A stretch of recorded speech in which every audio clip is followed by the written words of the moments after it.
我记忆中的奶奶总是有着和蔼的微笑。对我而言，她是我世界上最亲的人。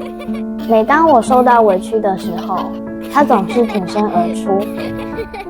在我印象中，她总是烟不离手，身上总是有股浓厚的烟味。我妈妈说，那个味道对我有害。我从小气管不好，常常咳嗽，喉咙里总是有痰。后来，奶奶生病了，她站不起来了。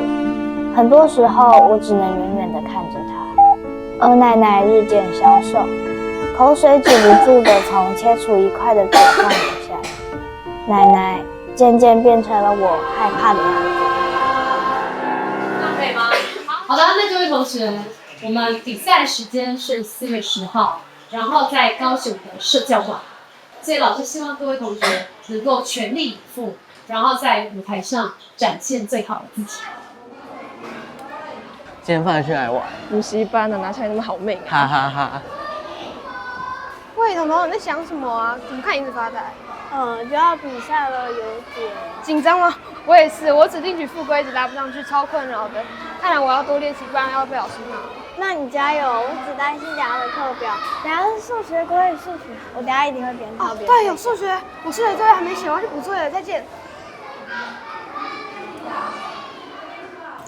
就要比赛了，有点紧张吗？紧张吗？怎么可能不紧张？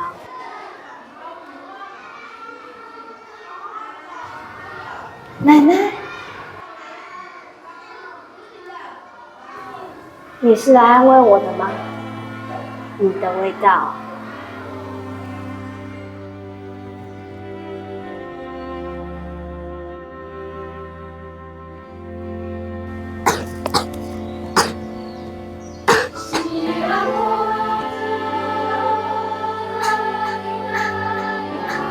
我觉得这样的练习状况，我没有办法让你去比赛，因为这样真的会破坏我们整体。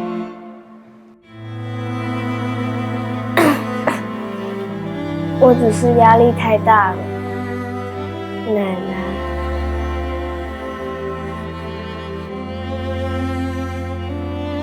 我害怕上不了台，老师说要换掉我以为能在这个味道找到你。彤彤，你知道吗？奶奶其实这一辈子最后悔的就是开始抽烟，而你爱的味道却是奶奶最痛恨的。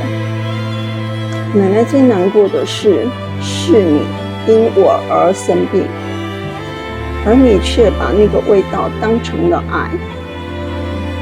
彤彤，你不可以走上跟奶奶一样的路，你可以答应奶奶吗？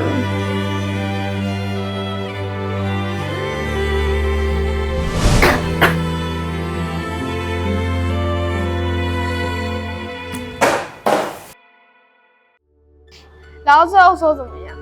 老师说愿意给我机会，我到时候会好好努力，然后在全国赛拿出最好的表现。哦，